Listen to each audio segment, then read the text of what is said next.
That is really orange. That's woke you all up. Yeah, I'm just checking we're okay online then. I know we've had a wee bit of tech problems here. So, yeah, so David, it's just yourself and Sandra. So if you can just put up your virtual hand, it's just in case I don't see the chat. So if you just put your virtual hand up on the screen, then I'll be able to see it above. Yeah, great, thanks. So that we can keep an eye, and somebody will nudge me if I get it wrong. So David, no pressure, you know what I mean? I know you're watching me now. I feel like the apprentice, and you're keeping a wee eye on me, make sure I do it properly. Not at all. I'm sure it'll be flawless. And thank you for doing this. No problem, no pressure. Yeah, so it's just to say we're not live streaming, but it will be our meeting will be recorded. So for the record, so I still need to obviously have the open statement. So welcome to this meeting of the Inverclyde Integration Joint Board Audit Committee.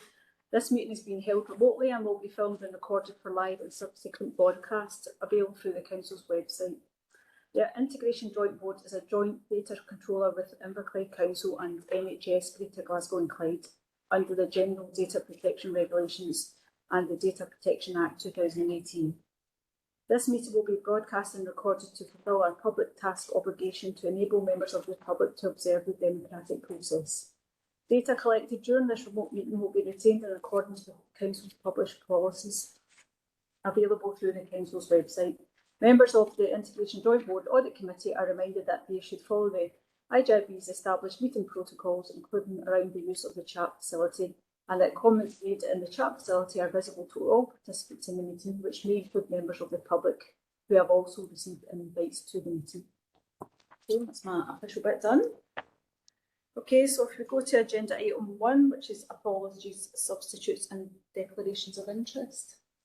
We have an apology for absence from Charlene Elliott. Chair will now move to a roll call before asking for declarations of interest. Will the following members please indicate if they're present at the meeting either in person or remotely? David Field. Councillor Quinn. President Chamber. Alan Cowan. Present. Councillor Reynolds. Remotely. Diana Troy. Yes. I've got an apology from Sharon. Are there any declarations of interest?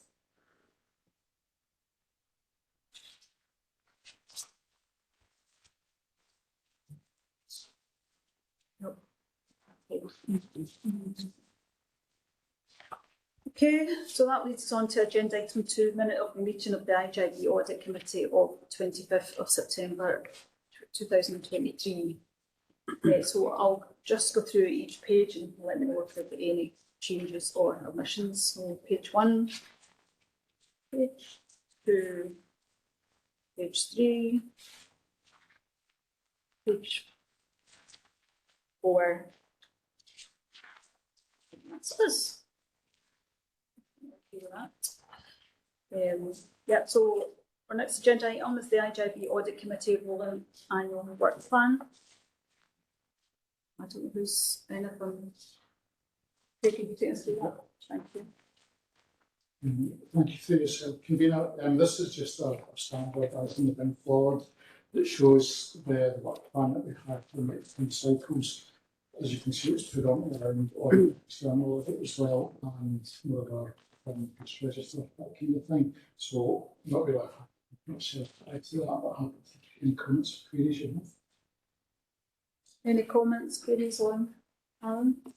So we know we have external audit in September. I know it's moved about, Craig, but I wonder if it's worth, if it is going to be September, we add that in at the next time we look at it. It's a big issue for us, so keeping our eye on the fact that it's coming is always good. It normally falls in September. Good idea. One happy to have that one. Okay, great, thank you. Anyone else online? Okay. Okay, that's us on to agenda item 4. Yes, internal audit progress report to the 1st of March 2024. And we'll cover this one. Thank you. Thanks, Chair. So in terms of internal audit progress, there were 2 reviews were planned as part of the 23-24 annual audit plan. One review has been finalised in relation to best value arrangements. Overall, there was a strong control environment opinion, with one green issue identified in relation to organising existing evidence under the 7 best value themes and reporting a summary of the evidence as part of the annual best value statement. Chair, there's a separate item on today's agenda regarding the best value statement at item 6, and that should close off the agreed action. The final review of the SIP for best practice guidance for audit committees is currently outstanding. I require to undertake further discussion with the chair in terms of how to progress the final review. In terms of action plan follow-up for internal audit, there was one action due for completion by the 31st of January, which has missed the deadline set by management, and a revised completion date has been set. This is in relation to producing an easy-read document in relation to reporting on performance. The current status report is attached to Appendix 1. In terms of updates from partner organisations, since the last audit committee, there were 2 audit reports issued to Inverclyde Council's audit committee, firstly in relation to corporate purchase cards, and secondly in relation to attendance management. The significant issues arising from both the reviews are set out in the relevant table. In relation to NHS, GB&C, due to staff changes, we've only just received an update in the last week. So a full report in terms of an update on NHS, GB&C internal audit will be included in the progress report to the next meeting of the audit committee. Happy to take any questions. Thank you, Chair. Okay, thanks, Andy. Is there any questions for Andy? Yeah, thanks again. Again, a fairly straightforward one. So the long-standing issue of the integration scheme's been updated, which has rolled and been caught up with COVID. It is coming to its expected date. I know it's moved a few times, but it's expected it's not that far in the future. I just wonder if it's worth getting a brief update on whether that's happening, because it's 1st of April, so we're only a little bit off that. Okay, Greg, could you cover it? Yeah, can do that. Where it is it's still a wee bit unknown at the moment. Still ongoing discussions are still taking place with amongst the partners at the moment. So I'm hopeful we'll get to that date, but I'm not 100% at this moment in time. But still haven't got up to that. Okay. No, it just confirms, but what I thought is that it's one of those things that's drifts. We haven't really nailed it down yet. I suppose we're not any different to any other HSCP at this point. It's unlikely, it sounds, that we're going to have this done by the end of March, start of April. Thank you. Okay. Thank you. Anyone else? Anyone else online? No. Thank you. Okay, so it is on to agenda item 5, status of external audit action plans as at 31st of January 2024. You again, Andy. Okay, thanks, Chair. So in terms of external audit action plans, there were no actions due for completion by the 31st of January, and there are 5 actions currently being progressed by officers. Officers are obviously available today if there's any questions. Thank you, Chair. Okay, any questions for Andy? Alan, you sure? Do you want to ask a question? I have actually got a question. I'm glad I came. Again, just to tie this down, so there's one in there about the performance indicators, and we're going to go look at the ones that we were struggling with. And the commitment, I think, had been made by officers that they would conduct a development session January, February. I don't think we did that. So for the record, I don't think we did that. The question really is, will we do that before we publish the new plan, or are we just going to or we do the plan and in the process of education? It's where's that sit now? Because we were going to look at the areas that we thought we were really not that great on before we published a new plan, which comes in May. Sorry to ask all the questions.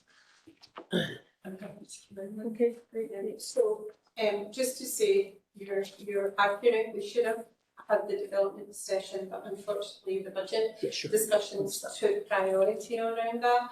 They will be reflected in the new plan moving forward. So is our intention that when the plan comes in May, that we will have a development session around that improvement action and around it. And look at some of those ones that we're really strong with. It's really helpful. Yeah. Thank you.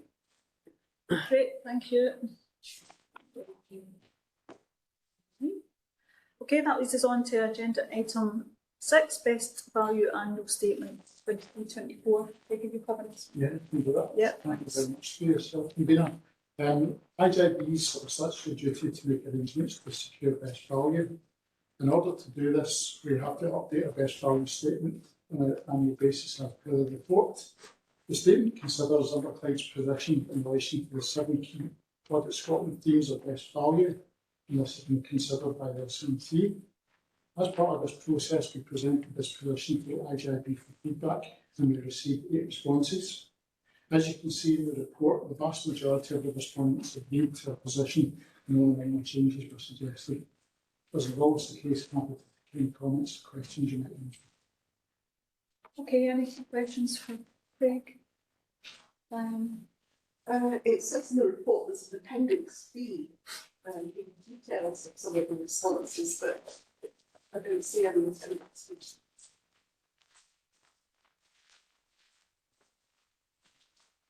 So there's obviously been a mistake there. What we've done is in the body of the report we have put all the main comments that we've had. So the appendix B is just an typo. Okay, so there's no appendix B, it's not missing information. What would have been appendix B is actually In contained the in the report. report. Okay, thanks for that clarity. Useful? Any other questions? Okay, move on. Okay, agenda item 7, Inverclyde Integration Joint Board Directions Update February 24. Vicky, this one here. Thank you, Chair. In the purpose of this report is to ask the Audit Committee to note the summary of the directions issued for the IJB from September 2023 to February 2024. Paragraph 4 of the report sets out the summary detail, and a copy of the directions log was attached to Appendix 1. As stated at paragraph 3.3, this report provides only a summary of the directions issued, rather than providing a comment on their content. I've agreed at the previous Audit Committee at which directions were discussed. Completed and superseded directions from previous financial years have been removed from the log. The Audit Committee's remit in respect of directions is to maintain an overview of progress with their implementation and to escalate any key delivery issues to the IJB. Happy to take any questions. Okay, any questions for Vicky? Very straightforward. Online. Okay. Great, thank you. So next agenda item, agenda item 8, IJB risk register. Taking a couple of minutes. Through self-convened, this is the IJB risk register, and as you know, we bring this risk register to the Audit Committee twice a year as a minimum. A few key changes we just wanted to highlight from what we did last time is, first one is financial stability. The overall risk in this area, we've downgraded it, and that's in light of the extensive savings programme that we've undertaken in the last number of months, and we feel that this puts us in a firm plan of a financial situation going forward. Home care, again, has been downgraded, and this is to reflect the recent care home contract and the increased capacity we now have as a result of that. And finally, we've added in 2 new risks: National Patient Safety Alert and the availability of our RSL housing. And these are new risks that have been added to reflect the current position. Happy to take any questions in the meeting. Okay, thank you. Any questions for Craig? No, okay, that. Thank you. Right, we're last agenda item. David, I'm doing good here. I'm whizzing through this. Impressive. Very Yeah. well done. So agenda item 9, external audit fee 23-24. Take it up again. Thanks. Thank you very much. Again, this is our standard report we bring every year, and it's just to let the IJB Audit Committee be aware of the proposed audit fee for this financial year, and that is in line with where we've been before, with KPMG again, and the price is at £33,360, and this is an increase of 6% from where we were last year. As is always the case, happy to take any questions on it. Any questions for Craig? No, I assume it's a case of you just need to nod that through, even though it's Unfortunately, yes. painful. Yeah. Okay. I think that's us then. So we've managed to get to the end of the agenda, pretty painless. That will give us a wee bit of a break before the main meeting. David, so just to talk about the update for the full